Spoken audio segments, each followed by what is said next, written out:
Napa know-how. The Napa guy knows not to judge a man by his car's multicolored paint job or absence of modern gadgetry. Who cares if it's technically old enough to vote and the windows are powered by the strength of your left arm? Your monthly payment is zero, and it'll stay that way. Because with over 500,000 parts and a little Napa know-how, you can keep anything on the road. She may not be pretty, but she's all yours. That's Napa know-how. Napa know-how.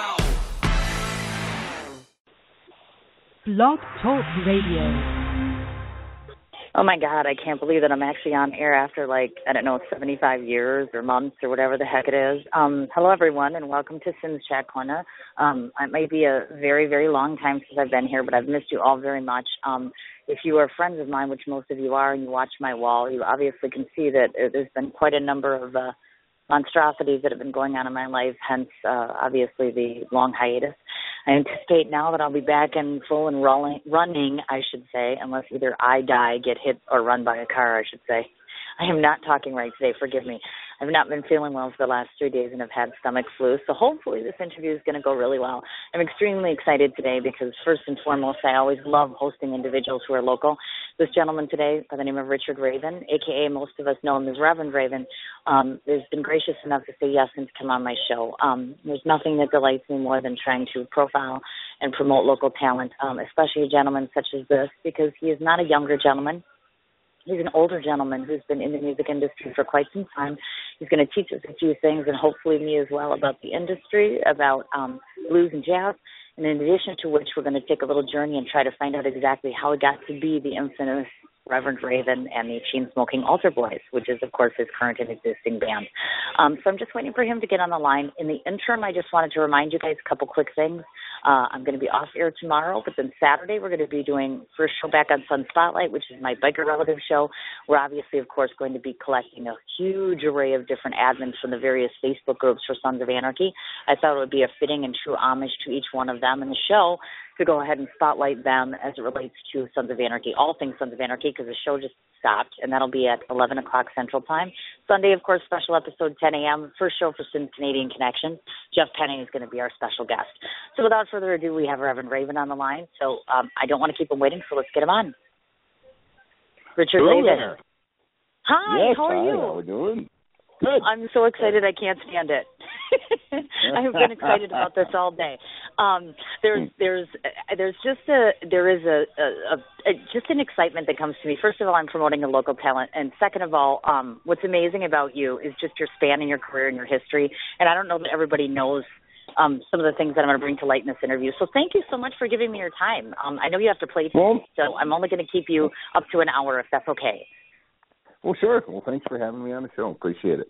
Oh, definitely. I want to just start out just to say a few words about you. So you can be quiet for 30 seconds. Let me, just rave about you, so to speak, and then we'll get into the interview.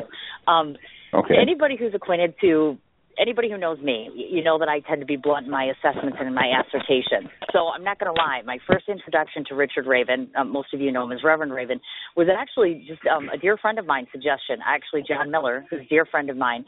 I had never even heard of you. I never heard of your group, never heard of you before. He said, listen, you got to come down to Mamie's and you got to see this guy. And in total truth, I go down there and I'm like, all right, let's just see what this guy's all about. Because I'm like, I've seen everybody at Mamie's. I don't know who this guy is. So I walk in less than 5 minutes, he's already achieved his plateau success. Now, if you know Richard, you know he has said that all he needs is a smile and a shaking rear, basically, to make him happy. And within 5 minutes, both achieved automatically. He has this band of blessed brothers who are all in tune to both the needs and the nuances of their fans. You have this sense of style that's impeccable, and your energy is just bountiful, both on and off stage. Me, personally, I can tell you right now, you're most impressive. One of the things, out of many, I should say, is the endless effort that you put in to promote musicians, not just your own band, and I think that's amazing as well. Your humility is very refreshing, as is your respect and reverence, the way you talk about your wife, because I am your Facebook friend. So I've just looked and I've creeped all over you, and I'm like, oh, my God, what a great guy. So to me, the spirit of soul really resides within the Reverend Raven himself. I just had to throw that out there. And for people that don't know you, it gives you kind of a sense of who you are, actually. So my first question, at the risk of being the billionth person who I'm sure has asked this, share with us and satisfy my curiosity. Richard Raven is obviously Reverend Raven. So how did you get to become Reverend Raven? Okay. Well, that started probably about the late, like 1989, 1990. I was still in the Navy at the time. I had started playing again. I put the guitar down for about 15 years while I was in the Navy. Mm-hmm. And I was a chief down at Great Lakes. One of my collateral duties was counseling our troubled sailors in our command. And I was the first stop before they'd go see the chaplain or a psychiatrist or a lawyer or see a captain and get yelled at. And I usually solved it in my office, so the kids started calling me Reverend instead of the chaplain. And the hippies I was playing with in the band, which was a whole other story, they loved it. They started calling me Reverend, and they never got away from it. So it's something that's kind of stuck. Cat's going crazy. Goodness. Get out of here. Get out of here. Hey, he's chewing up my shoe. Hey. You see these things happen. I'm telling you, it's just one of those things. I'm like, you get up in the best case scenario, we're going to have a great interview. This happens. Trust me. I know, actually. I've been running late. I'm actually in a restaurant trying to squeeze in an interview and lunch all at the same time. So that's where it came from. Well, that's awesome, actually. I've noticed that most of your modern day, as I call them, diehards of yours, are only familiar, of course, to your current compilation of individuals that you have with. So I'd like you to maybe go backtrack a little bit for us in terms of, obviously this isn't your first band, maybe just let people know or speak to them which bands you came from in the past and let us know what tools and training those bands gave you to envelop into the full-time entertainer you are now. Well, I started playing when I was 14. My older brother was in a band in Chicago called The Nerve, and he had this great guitar player named Phil Acafo, and Phil started giving me some lessons because I was driving my mother crazy. I had this beat-up guitar, Stella guitar with the strings real high off the fretboard, and all I knew how to play was that opening riff from Sunshine of Your Love. So I'd play it over and over and over all summer long, and my mother's like, "That's enough. Don't play that anymore." Yeah, I'll get you, sir. So she got me. She paid Phil to give me some lessons, and nice. I started playing in a band a little bit after that. And blues had always been in the house. Yeah, especially after the Yardbirds and the Stones albums came out, because my older brother and his friends found out that Muddy and Howlin' Wolf and those guys lived right across the expressway, so they started going to all the clubs. And Aaron Russo, who was the owner of the Kinetic Playground, the Electric Theater in Chicago, he was doing the same kind of lineups that Bill Graham was at the Fillmores. So he'd hire, he'd have Freddie King and then the Who. And then one other band, or there would always be somebody like Albert King or Freddie King or Magic Sam, so we started getting to see the blues. We always had blues in our repertoires. I left. I went in the Navy. I joined the Navy, and I put the guitar down for 15 years. I didn't touch it, and I came back and I started playing again when I was about 38. Got into a band in Oshkosh with a bunch of hippies. It was called the No Trim Blues Band, and I had a ball. We used to practice at I was training reservists. The Navy sent me to Oshkosh to train reservists, and I talked the skipper into letting us use the reserve center for rehearsal. And I used to have to tell the guys in the band, I go, now make sure guys don't smoke. You can't smoke dope here. You can't bring any dope here. This is federal property. Right. And I know they didn't smoke any, but I'm sure they were all packing. But of course, sure. And then I moved to Milwaukee. I got out of the Navy, and I moved to Milwaukee, and I joined a band called the Blues Disciples. Great band here in Milwaukee. And in fact, Jimmy, the harmonica player and singer, he's playing with us tonight at Buddy Guy's. Awesome. And, so I played with them, and I started, on Thursday nights at the Up and Under, which was here locally, was historic. It was it was packed. It was a whole class of UWM and Marquette University students that were in the blues, and they would pack that place on Thursday nights, and the Blues Disciples ruled the roost, and they'd hire all the best, cool musicians of the Perry Weber and Billy Flynn and Stokes and Milwaukee Slim, and some great shows, and I got tired of getting my head cut off by Perry and Billy and Mel Ford and those guys, so I started going to the woodshed again. And I met Madison Slim at Stenny's in at Stenny's on Jam Night. It was Big Bob's Jam Night, and I got up with Slim, and we hit it off, and he wanted to ride to the Up and Under because Buddy Miles was playing there, sitting in with the Blues Disciples. Okay. And he knew Buddy, and I said, okay. So on the way over there, Slim's telling me he's in his cups a little bit, and he goes, do you realize you're sitting in the presence of one of the greats? I said, oh, really? Okay, how nice. And we put a band together right then and there for when he wasn't on the road with Jimmy Rogers, because he was playing with Jimmy, and Jimmy was starting to wind down back in the early 90s, and so I put Reverend Raven and the Chainsmoking Altar Boys together, and we had who we have in the band? We had Chico Johnson from Oshkosh and Jeff Roberts from Oshkosh on guitar and bass, and then Slim and myself, and that was the band for a long time. And then we finally got a piano player. Chuck Might was our piano player for a while, and till he passed, actually. And then Mickey Larson, who used to be in the Tongue Band from Wausau. That was his band, and he played. Okay. He had a long list of playing with Sam Lay and people like that. So it was different lineups through the years. I've been blessed with having very talented friends. So definitely, every time a band member would leave, and they usually stay with me for at least 5-6 years. Nice. Some 11 years. Spencer was with me for 11 years, and then he got married and had kids, and that was the end of that. No more touring for you. So I got a bunch of old guys. We're all a bunch of old guys. Gracious. And we're all veterans. And, we all tour and we have a ball. So it's gotcha. Now, I was intrigued to ask this question. Did you envision years ago yourself ever becoming just a full-time musician? I mean, was this the plan all along? Like, no. Eventually you're going to work your way to that? Oh, it wasn't. No.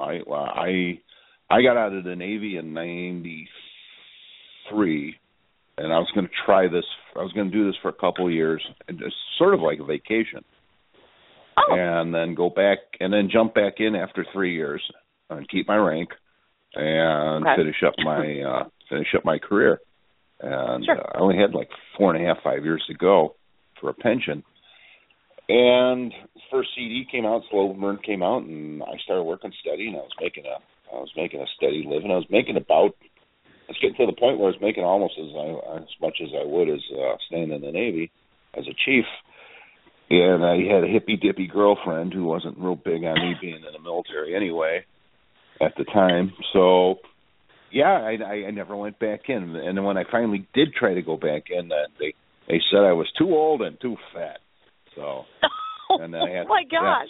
So that was the end of that. But I never looked back. No, things just started happening. I was playing in all the taverns in Milwaukee. I was working 4 or 5 nights a week playing Manies and Molokas, and everybody knows all the places. And and then if you got a gig at the Up and Under, you were really doing good. And and I missed that place. No, I gotcha. Well, look at that. He's got himself a full history. That's one of the reasons I wanted you to kind of backtrack a little bit. It's kind of neat to be able to follow the progression of where you started to where you are now, obviously. And to those of you who are listening who don't know, you are, of course, a birth child of Chicago, Illinois, hometown of both the Bears and the Blues. To those that, for lack of a better term, some of us, I love Chicago, but not everybody has that same love for your hometown. Can you maybe just share for us some of the... My bass player hates it. Yeah. See, and that's just it. I think maybe it would be neat for you to just share with your audience what makes Chicago special to you. Obviously, you were born there, but are there certain elements, places, things that are special to you, as well as maybe just pinpoint a few prominent jazz joints that are some of your favorites that are there? Oh, sure. Well, back in the in the 50s and 60s, I lived on the south side of Chicago, on 66th and Winchester, and I remember watching American Graffiti with Spencer, who was about 25, 30 years younger than me, in the hotel room one night. And that scene where they're driving in the souped-up cars down the street, cruising, and I said, I saw that. I said, when I was 10 years old in 1964, we'd ride our Stingrays up to the White Castle just to watch the greasers in their cars. With their babes, with the beehive hairdos, with the hairspray in them, and it was just like out of American Graffiti. Yeah. Chicago was where I grew up was all neighborhoods, ethnic neighborhoods. I mean, you would go from, I grew up in a little Croatia, Poland area, but you'd go right across 67th Street and you were in the Italian neighborhood, or you'd go across and you'd be in the Lithuanian neighborhoods, and you'd go in these little mom and pop stores and they would serve food, and we'd get our comic books and all that stuff, and everybody'd be speaking their native language, and so it was pretty cool. Everybody, all the adults in the summer sat out on porches, and they'd pretty much have kind of like street parties, from porch to porch, and watch us kids play in the streets, and so it was. Yeah, and catching your first adventure, getting to go downtown, of course, into the Loop, and so I've always loved Chicago. I loved everything about Chicago, and I still go down there a lot. My wife and I will go on Priceline and get a room and go down there for 2 or 3 days, or sometimes just one day. But I gotcha. Is your family? As soon as I got old enough, I started hitting the clubs. Okay. The whole music scene was just burgeoning in the late 60s, early 70s, and I think I've seen everyone that I wanted to see. And on the rock side of the world, so I got to see Hendrix and the Cream and the Doors and the Who and Janis Joplin and all of them before they passed, and all the great blues guys, except for Muddy Waters. I never got to see Muddy. I've seen Wolf. I've seen all of them. And for some reason, I can't remember. I couldn't ditch school for some reason, because that's what we would do. We would ditch school and we would catch the train or the L, and we would go to Soldiers Field where they're having a rock concert and or show, and and they'd always have a blues act on there. But that's where I fell in love with Buddy Guy and Junior Wells. Because Buddy and Junior were at all the rock shows, everybody loved them, and James Cotton Band, so James was just ruling the roost in the 70s, and so all the great clubs, we'd go to the Checkered Board, Teresa, and the Queen Bee Lounge on the south side, then all the near north side clubs started opening, Wise Fools and Biddy Mulligan's and Earl of Old Town and Orphans and Blues on Halsted, Kingston Mines a little bit later, I think. Yeah. And and then I went to the Navy, and whenever I'd come home on leave, the first thing I'd want to do is go to the blues clubs. Of course.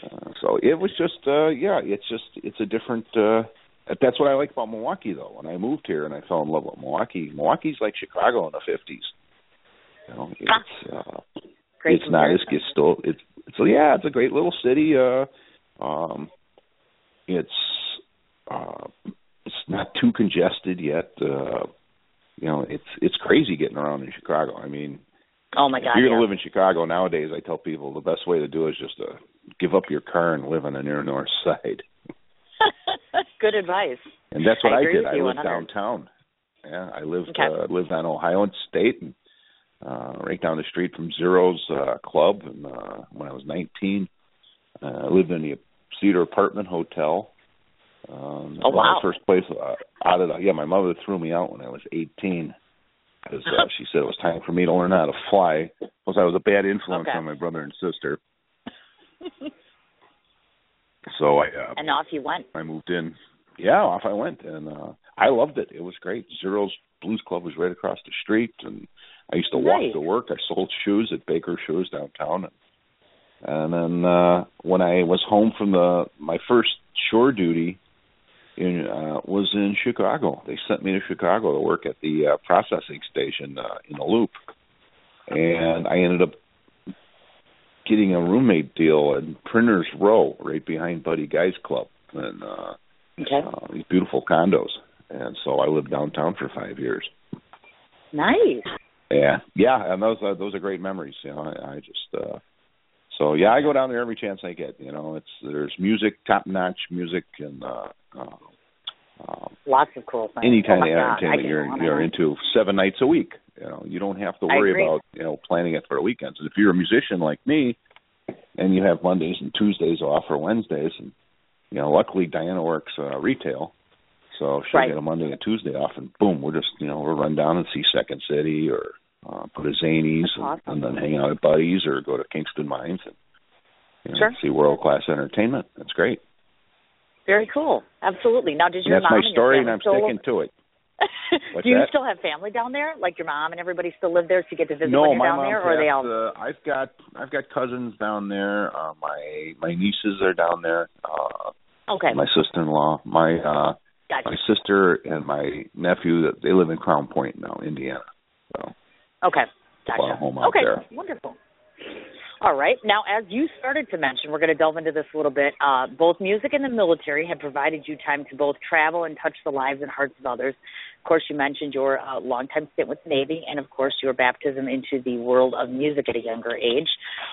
So there's a couple different questions I have for you. First of all, before we get into anything, I was curious because I know you did your Florida tour earlier this year, so I was just curious how that fared you. How'd you do with that? Oh, good. Oh, always, we love going down there. It's now, is that something? Is it a succinct number of dates, or is it a month at a time, or how do you do that? Like when you travel? We go for about 2 weeks, maybe sometimes 3 weeks. The longest we'll go on the road is 3 weeks. Okay. I decided a long time ago that I wasn't going to do the long tours like a lot of the other bands like Mich and John Nemeth and all those guys. They'll go out for 6-9 weeks at a time. And I was just I don't want to do that. So I've managed to create 4 and 5 day routes for myself in different directions, and then I come home for a couple weeks, and then I'll go out and do another one, and then a couple times a year I'll do a 2 or 3 week tour, and one of them's Florida. And we've been flying down there lately. Last couple of years, we fly down and then PT drives the van down by himself. Gotcha. And he stops at his brother's in Tennessee, but we used to just fly down there, and then the drummer from JP Soares would rent us or lend us equipment for 2 weeks. And nice. I'd rent a van, and it pretty much worked out to be the same as driving down there in hotel rooms back and forth. So we got used to it, and we have all our same haunts, and sometimes we have some new places that we play. But we pretty much go to escape the cold twice a year. We'll go to Florida once or twice a year in the winter and fall, and then we go to I go to the Virgin Islands every March for 2 or 3 weeks. Yes, I just heard about that. Our mutual friend Matt Tyner, I saw him last night, and he was saying, Reverend Raven goes to the Virgin Islands, because of course he does too. So I thought, well, how nice. Oh yeah. But you guys don't. Have you ever? But you haven't meshed at the same time. I'm like, that would be an amazing. No. Combination. Charlie has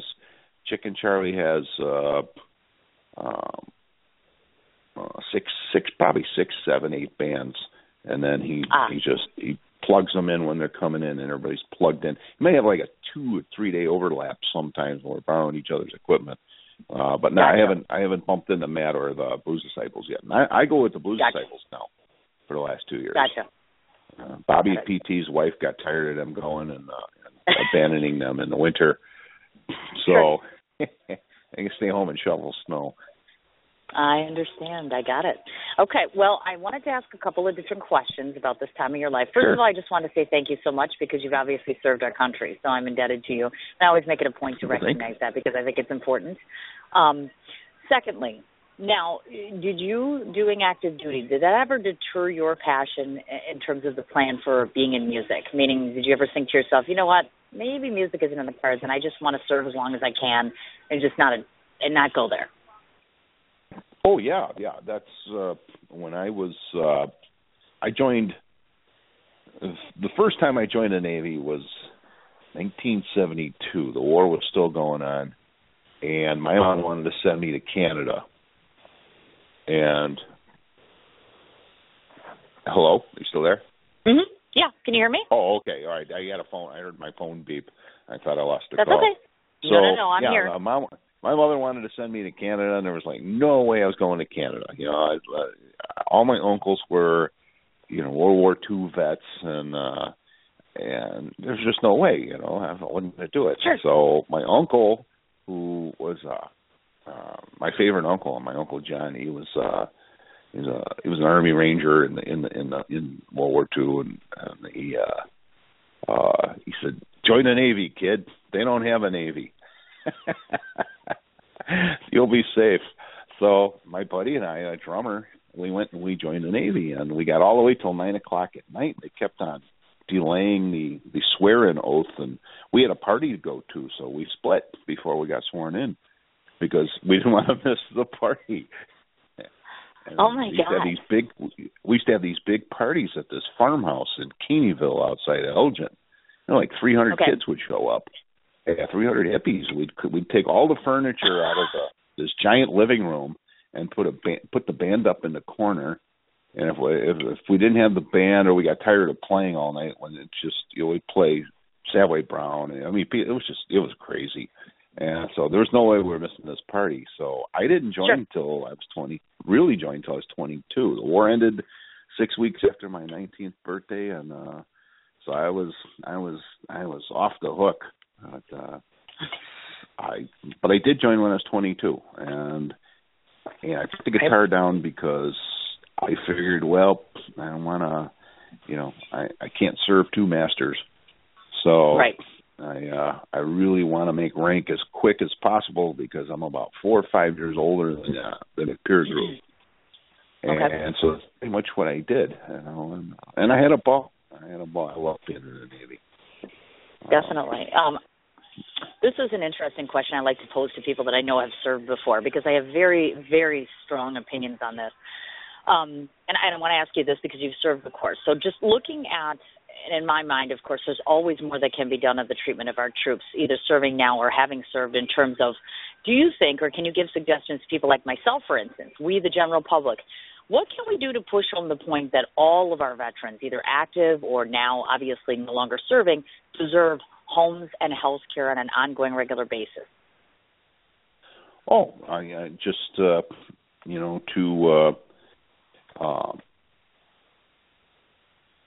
petition your congressmen, your representatives, volunteer. There's all kinds of great veteran volunteer organizations.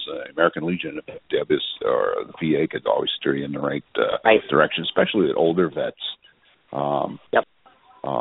With the homeless, you know, they're making inroads with that, but you know, it's an ongoing battle with homeless vets, and I think that the homeless vets and the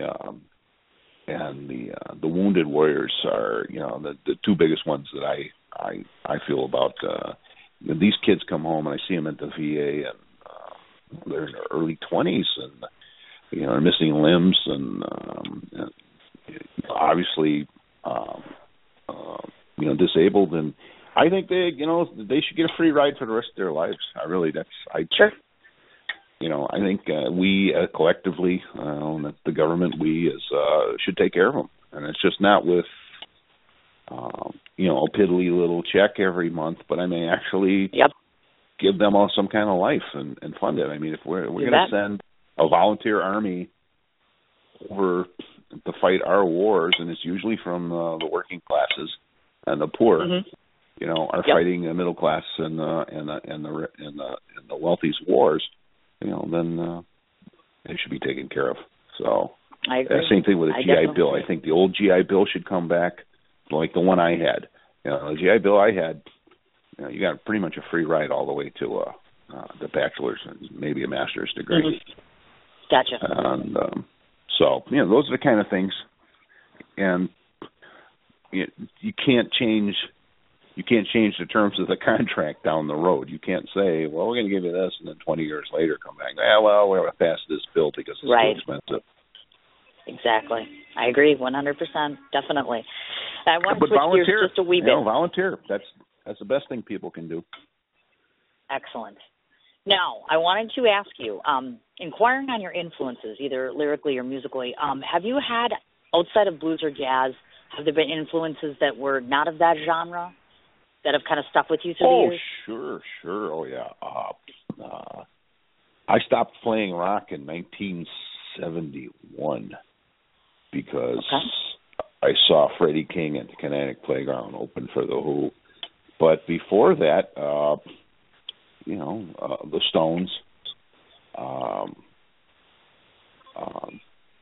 Johnny Winter, of course, the Cream. I got to see the Cream. Mm-hmm. I was never really influenced by Hendrix at all. Really? Yeah, I saw him at the Kinetic Playground in Chicago, and he played for 45 minutes, and then he threw his guitar down and walked off the stage because he didn't like the response he was getting from the crowd. And I don't know if it was just an off night or what for him. But, no, I love that first album. Of course, what am I thinking of? We did Foxy Lady and Purple Haze and all that stuff. All the stuff you did in bands back then. Sure, of course. But then, in 71, I got that. All the albums were in the house already. I just had to pull them out and start listening to them. So and then it was Freddie King and Albert King and Three Kings and then Magic Sam and then after I got all through all the Guitar Hero stuff, then it was all the really cool ensemble players like Jimmy Rogers and Louis Myers and Robert Nighthawk and all the cool little fills and Buddy Guy. Buddy Guy was great at that behind Junior. Yeah, some of my favorite stuff is that old Buddy Guy and Junior Wells stuff. So. Gotcha. Okay. All right. I want to delve into, let's go and talk about educational background a little bit. I know that society a lot of times or oftentimes has said it's sufficient. You need to have educational tools to be sufficient to succeed in terms of this. But I know tons and tons of musicians, of course, that never graduated or only went for a specified period of time. You yourself, of course, I know went to both Bremen and Waukegan High School and then pursued the study of liberal arts at the University of Maryland. I was just curious, what prompted you or what kind of geared you to University of Maryland? I would have assumed Chicago. Well, that's because I was in the Navy. University of Maryland is one of those worldwide universities that works through the military. They have satellites. They have satellites in all the big military bases. So, you take a course here and there through them, and then they would matriculate it and keep it all in a fund for you. Yeah. Then when I got out, I went to Thornton Community College, and then I went to Moraine Valley Community College, and I just it was like, well, you know what? I'm probably going to be doing this, playing guitar for the rest of my life. I probably don't need a bachelor's degree, or I don't want to waste any more time. So I regret that. I'd like to go back to school and just get a history degree or something. And I was going to actually, when I got out, I was going to get a degree in history, and then I was going to get a job at St. John's Military Academy. And I'd still be a chief, and I'd run the JROTC units there and teach history. Wow. And, but the musician life got a hold of me right away, getting up at noon and going to bed at 4 a.m. and being out every night and smoking too many cigarettes and drinking too much coffee and just having way too much fun. And it was like, well, here I am. I'm 60 years old, and this is what I do. So I understand. I gotcha. Have you ever perused the idea possibly of teaching? Because I could picture that. I mean, you musically teaching guitar. I teach guitar. I teach. Okay. I taught at Casio in the 90s for a couple of years. Okay. and then I teach now in the winters once in a while. I usually take a guitar, a student that already knows how to play, and then just wants to learn how to play blues or brush up, and then a lot of them get to a point where they don't even need me anymore, and some have gone off to play country. Oh my God! Some of my students are. Oh yeah, I've had some students that are just great guitar players now, and the nice thing about in the '90s at Casio is a lot of the beginners and a lot of kids. But I'd get these kids, maybe 12, 13 years old, introverts, and all of a sudden just watch them blossom. How music and getting proficient at something changed their whole personality. And I have one of them now. He's 33 or 32, and he sells yachts for a living. Oh my God! And he's real wealthy too. And it's funny because he comes to see me play. And it's just like this young guy. He's married. He's got kids, and it's like I just remember this little chubby punk, that wanted to learn how to play Dave Matthews songs. And I'm like, Dave Matthews songs? Those are too hard. Here, learn how to play blues. Oh, no, I understand exactly what you mean. Have you, if there's one bit of advice you could give to a blooming guitar player, let's say somebody first starting out, what was the first thing you learned that really was helpful to you, if that makes sense? Like one little trick of the trade, so to speak? Learn how to play a song all the way through. Learn how to play songs first. Okay. That's going to keep your interest. Instead of, if you get a teacher, too many teachers want to right away scales. All right, these are all your scales, and you're just going to do this for months. And kids get bored, and then they drop it. If you learn how to play a song, and then once you learn how to play the rhythm, because you got to play rhythm first. Most guitar players are out there playing tons of leads instead of realizing that, most of the time they're going to be comping behind somebody else, a singer or, so learning how to play good rhythm guitar, you can learn that on an acoustic guitar, learn how to play songs, just simple songs. Anything that you like, but learn how. So that's what I usually teach. I teach them how to play a song first, and then you learn how to play a guitar solos, afterwards. So that and practice. Even if you can only practice 20 minutes a day. Yeah. I suspect I've had my hands full here. My son's about to learn how to play violin, and we just started lessons, actually, with the amazing Joe Ketchum, just throwing that out there. He's amazing, but I'm like, oh, my gosh, I'm so worried. He's only 8 years old, and I'm like, oh, my God, he's going to get bored, and this is so hard, and I'm freaking out already. I'm like, oh, my God, I hope he gets this, because he was, nagging us for months. Let's do this. And I'm like, yeah, okay, great. Sure. Violin is not guitar. Sure. I see everybody play guitar. I'm like, oh, my God, I hope, oh, God. But Joe's a great teacher. He's absolutely very patient and wonderful, so goodness. I admire all of you men because you do this so well, and I can't even pick up a piece of chopsticks and play it. I can't have no musical ability whatsoever. So I wanted to turn to talk about your band. I have to say that you do not possess one leader, in my opinion. Rather, you have a rotation of rulers, as I call it, which is led by a desire to draw delight from your audience. Your mainstay musicians are, of course, P.D. Patterson on bass, Bobby Lee Sellers on drums, and Danny Moore on piano and organ. Now, I do know that you have allowed additions to your team on stage, so I wanted to ask this question. Can you explain to our audience how you feel that variety and instrumental accompaniment excels performances as a whole? Meaning, you can have your standard four-piece, four guys on a stage, but if you add this instrumentation, how does that implement a performance in a better way? Well, because then you start playing off of each other. Blues is a vocabulary. Music is a vocabulary, whatever genre you play, blues, jazz, country, or whatever. But, if the people that become proficient at it, a lot of times don't even know that they'll know where something comes from. I'll hear a harmonica player do a little lick, and I know I heard it on a record somewhere. Maybe Junior Wells did it, and Buddy Guy answered that lick this way. And it's just it's split second stuff, and it's fun. It adds a little to the game. It's where you keep on playing as a four piece, and you really get tight, and you know how each other play. But you add that fifth piece in there, and all of a sudden it changes it up, and it makes it more interesting for myself and for the other soloist, Danny. Sure. So, and, Gotcha. and then a lot of times I love playing 4-piece with the band too, because sure. Danny's such a great piano player, and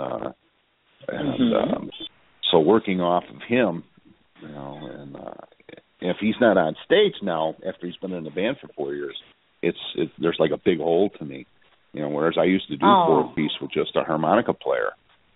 Sure. And so I've gotten kind of addicted now to the whole 5-piece thing. It's an ensemble playing. There's nothing I hate worse than going to see Guitar Hero bands. And nothing against them. I know a lot of the guys that are really good at it, but it just, after a while, it bores me and I get ear weary. And I like the whole ensemble thing where the bands are playing, everybody's playing, like the Jimmy Rogers Band or Rod Piazza or any of those great bands out of Chicago or, the West Coast. So that's just, that's my own personal, I guess, the likes and dislikes. Of course. Now, have you ever had one night where you just said to yourself, you know what, we're just going to shred the set list and we're just going to spontaneously jam or play? You're at a gig and all the good stuff. I'm assuming that you have a preferred set list and you just one day say, we're not doing this today. No, I don't use a set list. I lose them. So I just, a long time ago, I just stopped using them. They're kind of in our head. You read the crowd. There's nothing worse than throwing in a slow blues when everybody wants the jitterbug. And, and then a lot of times when people are tired, they don't want to hear another upbeat song. They want to hear a slow blues. So you got to sort of be able to gauge the audience. But no, I have songs that go together. Okay. Like if the band knows if I do a certain song, more than 99% sure I'm going to follow it up with this other one because they segue into each other nicely. But no, I try and change it up. A lot of nights I'll realize that I've been hogging the microphone too much, and I turn it over to Bobby, who's a wonderful singer, or Danny. Danny's got a lot of cool stuff that he does. Gotcha. So no, but there's certain places where I'll try a bunch of new stuff, like Mamie's.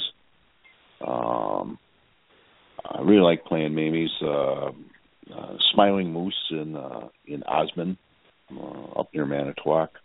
Those are all gigs where I don't feel any kind of pressure. Okay. So I am real open to just throwing out and jamming, just starting a groove and see what happens with it. Of course. And that's a lot of fun. That's actually where we come up with new songs. Okay, I gotcha. Now, in this span of your career, and I find this hard to believe that this would ever happen, but have you ever had patrons that just either disliked your performance, or I guess one of the things I wanted to address is there something you could say to musicians in terms of the best way to conquer criticism as an artist? Maybe if people come at you and attack your style or something you don't like, how best to deal with something like that? Or has that even happened to you? Well, yeah, I guess in a sense. I always, Bobby Evans is a real good friend of mine Bobby's been a good influence on me for years, 30-some years now, 25 years, but we talk about this a lot. We'll play to a real receptive crowd. And inadvertently always focus on the one guy with a sourpuss with his arms crossed, and then get jammed up into your head, this guy hates me, I stink tonight, blah, blah, blah. And, and you're not even paying attention to all the people's feet bobbing or people dancing on the dance floor. You're looking at this bozo, who's just, kind of sourpuss. And then at the end of the night, they come up to you and buy a CD from you and go, oh, man, you guys are great. Here you wasted the whole night worrying about this. You just, I think the worst critics are the one inside of us. I have nights where I have nights when I'm playing where I'm thinking to myself, this is it. I'm going to go home and hang it up because I hate myself tonight. And then people come up to you and go, oh, you were really good tonight. And you're thinking to yourself, well, you can't say, no, I wasn't, because you don't want to, you don't want to make them feel like an idiot, and you just, you say thank you. And then you go home and then you try and figure out, what it was. And you have to realize musicians are like ball players. Everybody has a slump, and you're not going to be 100% every night.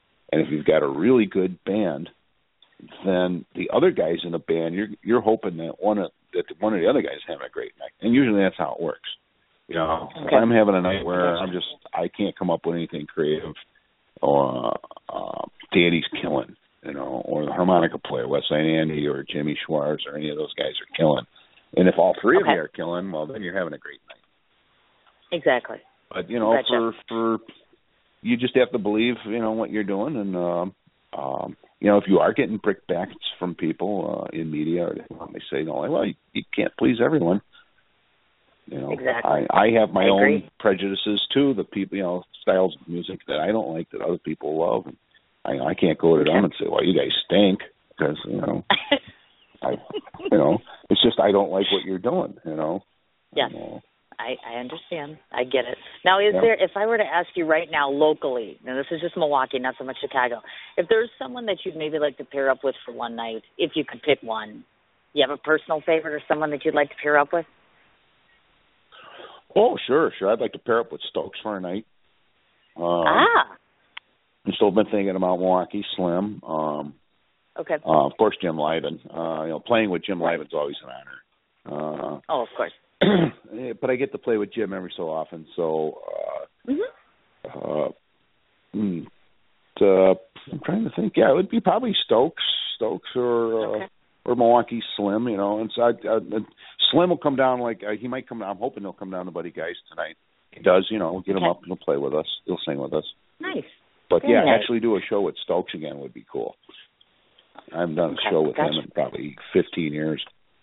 Oh my! Wow. Okay then. Johnny Rawls. Johnny Rawls is from Milwaukee. Johnny and I are good friends, but we've never played together. Okay. So. Got it. So now we're going to go from the other end of the spectrum, which is talking about anybody who might not like you, to, okay, folks, now I get to toot his horn quite a bit, because now we're going to talk about your achievements a little bit. And to some, those would be the honors that get handed to you, obviously physical things. Locally, let's start off with what you've done so far, which is, of course, Whammy has showered you 6 times with the Best Blues Band Award, 3 times with the People's Choice Award. This past November, I note that you received the Reader's Choice Award from the Shepherd Express publication. You've been nominated by the Grammy Committee in 2007 for Best Blues Compilation CD, and in 2011 by the Blues Blast magazine for Best Song and Blues Band. Now, obviously you and I both know legions of local musicians, and often I have watched and seen, as I'm sure you have, the struggle and the strides that have been taken by them to try to achieve the sort of success that you've gotten. It's difficult. I see lots of competition, lots of minuscule profits, and at times, of course, poor followings. So I guess my big question, one of them to you, is, have you realized any sort of formidable recipe, let's say, for conquering these challenges in the industry to get to the point where you are now to say, hey, I've collected this or honor or this award, or do you know what I'm trying to say? How do they get to that point if they haven't? I get asked a lot. I don't know other than to say that you have to keep playing. You just have to keep your foot in the door. Give 110%. You've got to you got to let people know where you're playing. So that's your whole promo thing is getting out there, building up email based now that email. Back then it was just a mailing list, but and then every so often try and expand your territory. Like if you've become popular in Milwaukee, Altered 5 is doing this very well. I think they've done it very well. They're following the same kind of recipe that I think we did.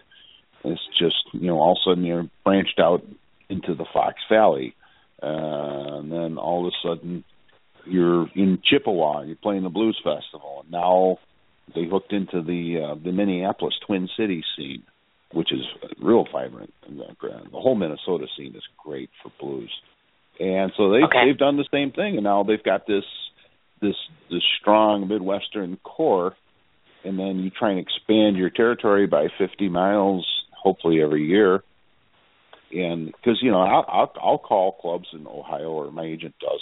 Reverend Raven, who's that? And so right. you have to call clubs that are close to, say, I play Cleveland a lot, and I call Akron. Oh yeah, we've heard of them. Oh yeah, sure, we'll hire them. And that's how you do it. And then you just, if you don't have a real big crowd that first gig, you still give them the best show that you ever can, because they're going to go tell their friends. And then the next time you play there, you're going to have a bigger crowd. And then the third time, and hopefully the clubs are going to work with you. And you have to work with the clubs. You still have to take a living wage. But I can't convince my band anymore pretty much to play for the door if it's out of town. It has to be some kind of guarantee. And if I think I'm going to draw really well, I'll give them a guarantee and I'll play for the door. But that's how we make it on the road. Is most of the bands, you get a guarantee versus the percentage of the door, and then hopefully you do well at the door. So it's tough. It's a tough. Bittersweet business, and there's so many really good bands that should be, like Alex Wilson. I think Alex should be huge, and I don't understand why he's not huge. He's got it all as far as I'm concerned. And, I would concur. I saw him down at the IBCs twice, and with Liben, and like after he got done with the boogie, and it's like Milwaukee Slim always says, it was the boogie that drove him crazy. The boogie that drove the girls crazy. Now, I know this is somewhat of a bold question, but I like to answer. Well, some people think these are bold questions. I'm like, no, actually, they're not, because it has to be asked. Do you think that entertainers as a whole, and this could be, in this case, you're a musician, but do you think that you get respected more or less if the awards become more absent? Like you win for 2 years and all of a sudden you don't win for 2 or 3 years. Does that really make a difference? No, I don't think so at all. Awards are nice, but to compete for them is not. Music's not a competition. That's my biggest beef with any of the competitions is who's benefiting. I mean, I realize now after going to the IBCs that the musicians do benefit, because they get in front of everybody. But when I first started, I was totally against it. I was like, well, this is pay for play. Wow. Who's making money? Bars and the Blues Foundation. Sure. And, and then I had a friend tell me, about the exposure and everything else, and so I went down the one 2 years ago with Diana, and I was like, I changed my whole opinion about it. So now I've got so now I'm playing at it because I'm like, well, okay, this is great. Right. So I go down there and play during the competition, and and it's a big party. It's a big blues party. And, I bet it is. Oh God, that's got to be cool. But as far as awards go and everything else, you can't. It's what's that all? Don't compare yourself to others, because you could become vain or bitter. Yes. And it's real true. If you're not getting the recognition that can be that you think you deserve, that can be real bitter. I've seen some people get real bitter over that. I don't want to ever get like that. So I just play because I love it. I love going out and entertaining. Bobby Sellers and I were talking about that once. Is we would do it for free. I think we don't have to, but I mean, you'd get to the point after a couple of days where you go, I got to go play. So you go play the jam session and play for free, So exactly. So why not make a living at it and have fun while you're doing it? It's a blessing. Exactly. To be able to make a living at it. Yes, and congratulations on all those accolades. Oh my God, I'm in the presence of greatness right now. I can't even stand it. Oh no, not really. Oh no.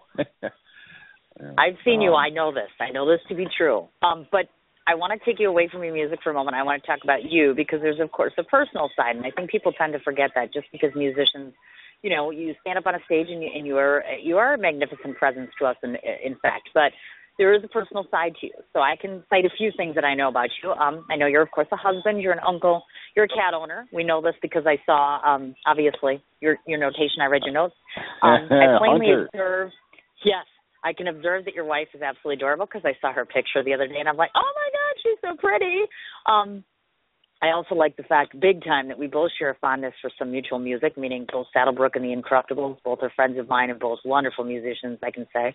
And I know recently you just visited some place where I've always said, oh, my God, before I die, I want to go there, which is the Hobnob Restaurant, which, I've been dying to go there forever, ever and ever and ever.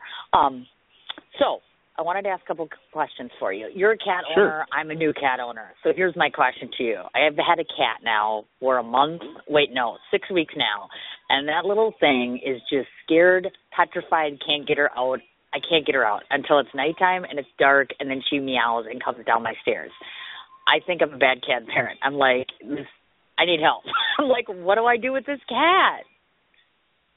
Oh boy, I scared cats like that are tough. I know. Rico, my agent, had one. He didn't see her for 2 years. She lived in the house, but he never saw her. And oh my God, I don't know if something happened to him when they were, kittens. Or my cat's completely opposite. He just, you couldn't get out, get him to stop. He just now as he's 2 years old now. He finally slowed down. It's where he's turned into a normal cat. See, I'm used to lap cats. Okay. I like lap cats where they just, they're on your lap and they're there until you get rid of them. And this cat I have is not. But for a scared cat, I would just, I guess, bide your time. Okay. I guess there's cat whisperers out there. You'll have to find a cat whisperer. Oh my God, that's disgusting. I'm like, oh my God, I'm just feeling like Ward. My boys are running around like, I love, we want to see our cat. And I'm like, I know. Oh, I know. It's a stress. Have PT come over to your house. PT is a cat magnet. Yeah, he's a cat magnet. What? Cats love PT. Oh yeah, we were down in we play at this place called Brackett's in Maryville, Tennessee, and they put you up the band house. The band house has this porch, so we're out on the porch. I go out on the porch to find Petey, and he's got 2 cats sitting on his lap. I go, whose cats are those? He goes, I don't know. And he's petting them, and they stayed there the whole time. And every time they'd come out of the dark and jump up on his lap, it's funny as hell. Oh my God! My house too. My cat loves Petey. Oh yeah, he's a cat magnet. Yeah. So oh my God! He's look at that. Yeah. I need to get me a PT. I don't know what his secret is. I don't know what his secret is. Well, so much for that. All right. Yeah. Well, okay. Now, we love romance on here, so I want you to tell the tale or tell whatever you're comfortable with about, of course, how you and Mrs. Reverend Raven met and fell in love. Because you people look so happy together. I have to say that. You really are a darling couple. Well, I always tease people and tell them I met her in prison, but that's not true. Yeah, right. Unbelievable. Sorry, not buying that. She was in prison, and we met. She was on a dart team. And used to play at McCoos.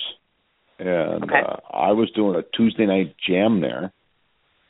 And I saw her for about 6 months, and I finally started talking to her. And we went out for coffee, and I found out that here was another, after 2 or 3 packs of cigarettes and 4 or 5 pots of coffee, I couldn't. My face hurt the next day from smiling so much, so I called her up, and then we started dating, and it was just, I figured I waited 43 years to meet the right person. So I never expected it. I wasn't looking for it. I was pretty much a confirmed bachelor at the time in my early 40s, so, when it comes out of left field and knocks you over the head, that's, I think, the best way. Oh, you betcha. Yeah, we've been happy ever since. So we've been 13 years married, been together 16 years, and haven't had a fight in 16 years, and we just got a ball together. So. Goodness gracious, look at that. Is she a creative soul too? Music or art or paint or anything? Or? Yeah. She went to my ed, and then she plays piano. She won't play out live. Plays here at home, and I always told her, I said, I get you some lessons. I know Ken Sadak Piano Willie, Right. Barrel House Chuck, anybody, any of my friends that I know, within a couple of years you'd be really good, and then you could just play with the band, and we could be like Piazzas, Oh. Then we could go on the road for a long time, Look at that. My gosh. Now, do you feel that's that... one of the reasons why I don't go on the road a lot, Oh, right. I like of being course. married. That makes sense. I like being married too much. Yes, and I don't blame you. Definitely not.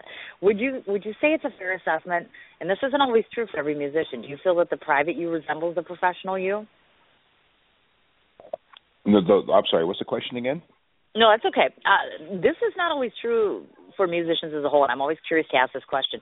Do you think that the private you resembles the professional you? Meaning the guy that we see on stage, is that the guy that is the guy, or is it kind of... Yeah, pretty much, yeah. Okay. It's pretty much. I think people would pick up, I think the Reverend thing gets played too much.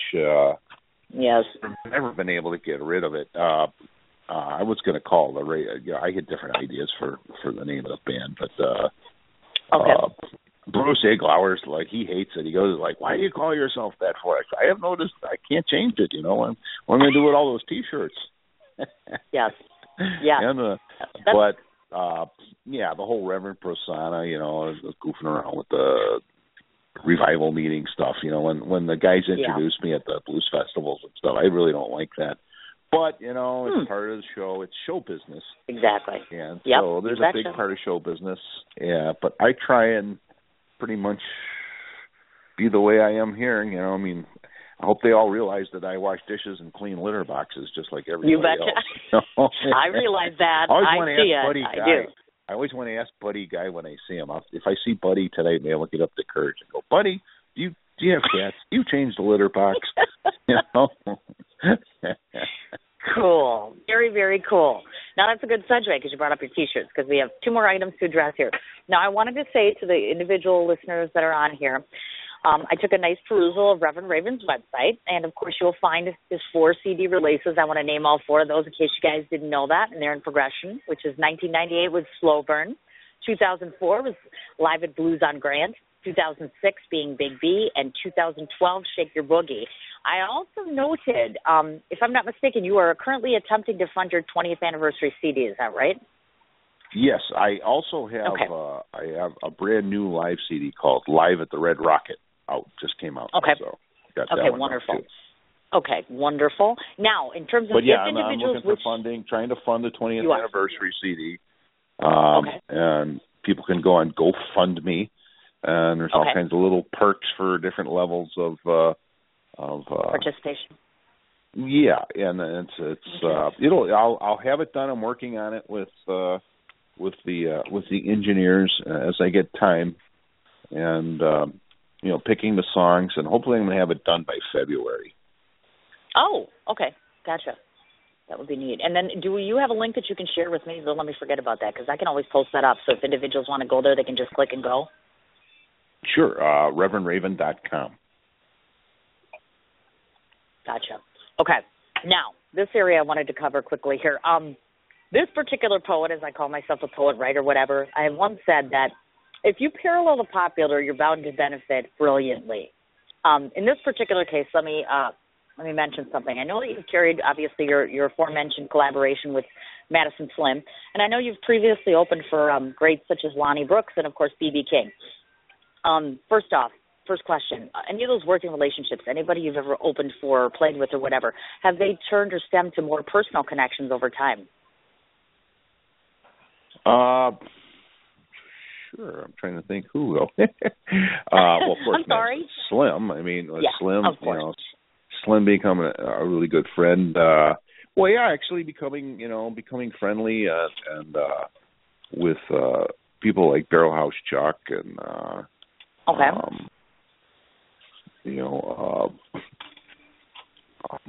Billy Flynn and I everybody. It's just Billy's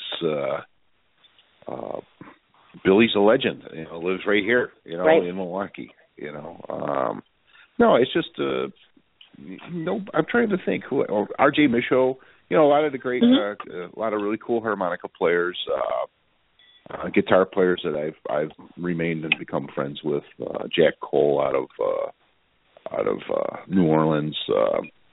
So it's and then people, I see them at festivals, and I know them by name. They know me. We'll actually sit down and talk, like Guitar Shorty. And a new one would be Nick from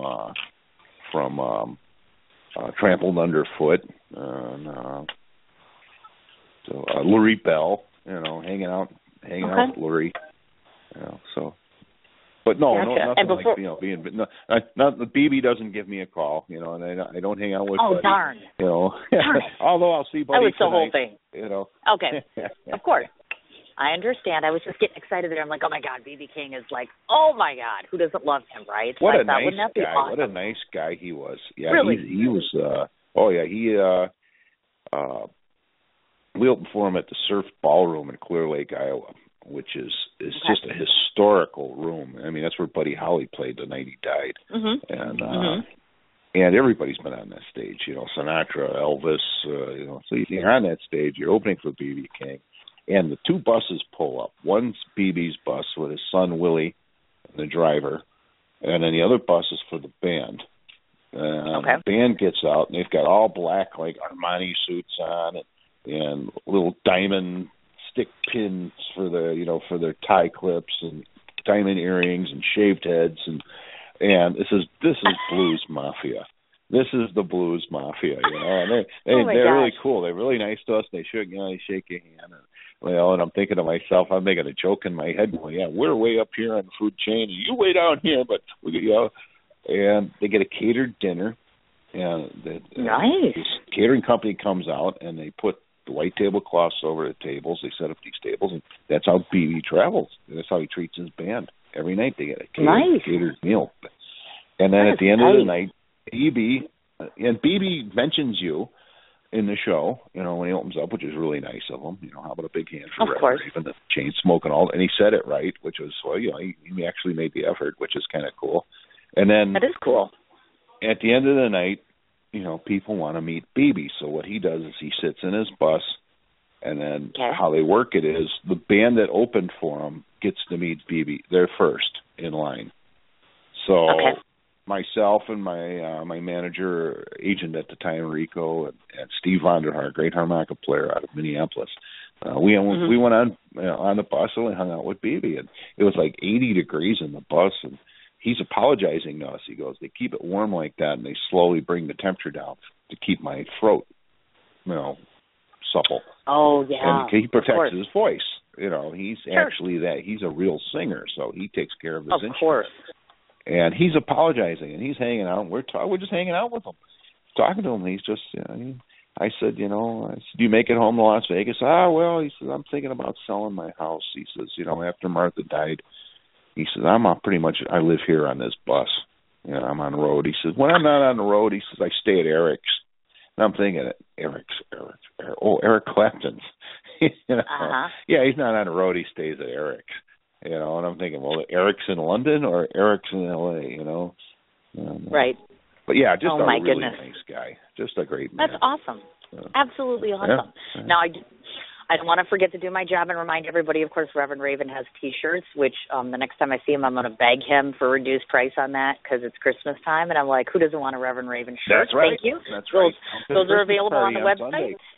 Yes, I'm get just them on the getting website. to that, my dear. Yes, website, $20 on the website, actually. And now I'm going to highlight your appearances. Of course, tonight, Buddy Guys, which is, of course, in Chicago, and that's starting at 9:30 tonight. Tomorrow night, 8 o'clock at Harbor Lights. Saturday, 9 o'clock at Deja Vu. And then Sunday, I will actually be appearing here because, of course, I just want to see you and say hi because it's been a while. The Christmas party, actually, with Tweed Funk going on in American Legion Post 449, which is in Brookfield. My dear friend Mike Cook is located at. Yes. Yes. So I did not want to forget to mention all that, so I'll come and say hello to you in person after interview because you have no idea how nervous I've been to do this interview. I also don't want to forget. I don't want to forget to mention to everybody, I'm going to list off what I think is every way to reach you. So let me finish, then you let me know if I forgot anything. Okay, sure. Obviously, Richard Raven is his personal webpage or personal Facebook page, I should say. He also has a Reverend Raven Facebook page. Website again being www.reverendraven.com. His music, of course, on Reverb Nation, CD Baby, Amazon, YouTube, Pandora. Also, you have a Twitter handle, which is at Reverend Raven. You also prefaced a MySpace, but I wasn't sure if anybody used MySpace anymore. Yeah, I don't. Or I do don't you? use it. I Okay. haven't touched it. Yeah, I don't even. Okay. I don't even go there. It's always been too frustrating. Okay. Twitter, I don't really do because I don't know how. Oh. Okay. My stepdaughter set it up for me, and if I do something on Reverb Nation, then it'll automatically go out on Twitter. But I don't actually go to Twitter and do anything. And then when I get notifications, I don't know how to open them up. Oh my God! So look I guess at that. I need over so the holidays. don't go to I'll Twitter, get a people. training session. I'll get a training session from my stepdaughter, Mary, and yes, that she'll show me how to use it. Wonderful. Yes. Yeah, so ReverendRaven.com and ReverbNation.com. Yep. Wonderful. And all the now new stuff little... is on. Yeah. I'm sorry. Go ahead. I'd say all the new songs are on. The new songs are on the Reverb Nation site that they can download or stream and listen to the live stuff live at Red Rocket. Yes. And actually, after this interview gets done at some point in time tonight, unless I die of this 5-day stomach flu or whatever I have, I'm going to be loading up one of your songs because it wouldn't load on. Usually I can upload audio before a show comes on, and yours would not. So I'm going to upload one of your songs onto this interview. So at the very tail end of this interview, people will actually be able to listen to your music and listen to you perform. So I'll have that on there as far as that goes. And then the last thing that I always do on my show, this is my very first, since Chat Corner was my first creation 3 years ago. So I always take the last 30 seconds of the show to tell you what I think of you. So now you get to rest your voice, and I get to say a few things about you, Richard Raven, as I prefer to say, because the Reverend Raven thing for me is I'm kind of over it too. So I just want to say a few observations about you, and then you're more than welcome to go because I know you have to get ready for your show tonight. So my observations of Richard Raven are as follows. I have to tell you, he's a bit of a commanding presence, I should say. The first time I ever met you, I was actually afraid to even walk up to you and say hello.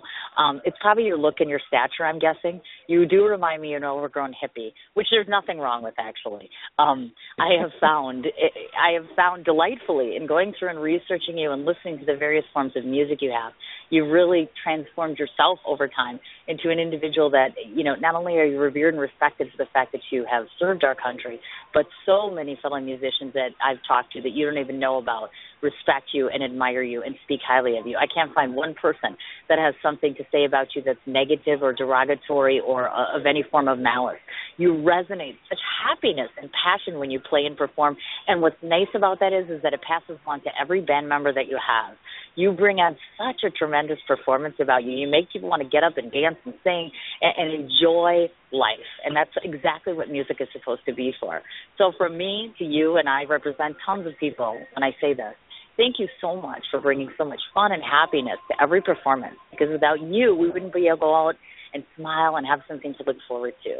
So I just appreciate the fact that you're around, and please promise me that you'll never retire. And if you do, it won't be till it's 90.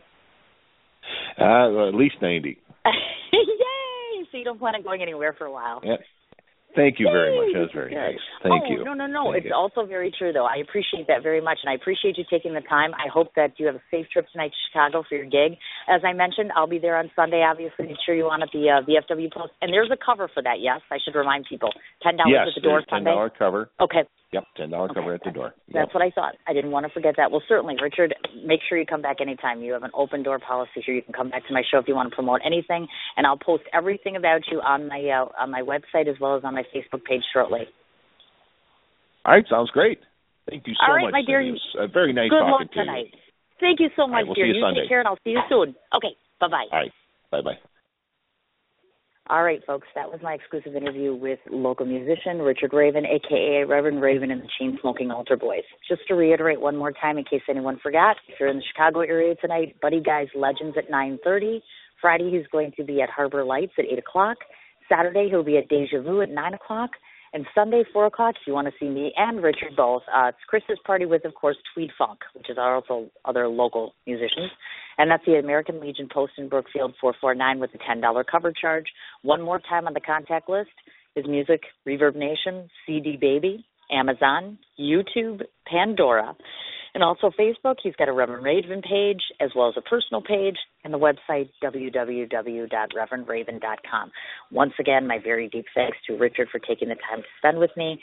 Again, please be sure to tune in on Saturday morning at 11 o'clock Central Time. Big SOA episode, if I could talk, SOA admins and myself talking about the integration of SOA into culture as well as the groups, how they are integrated, and all things Sons of Anarchy, including the finale. Sunday morning, Sins Canadian Connections, we're going to have Jeff Penne, 10 a.m. Central Standard Time. You guys all have yourself a wonderful evening, and thank you so much for your patience and your understanding. I also want to send a special shout-out to everybody who has been sending thoughts and prayers to both my best friend and to my son. I can't even begin to tell you how much it means to me that we have your support. So thanks again, and I'm so happy to be back on the radio. I can't even tell you. So I look forward to many more wonderful shows like today. Thanks again.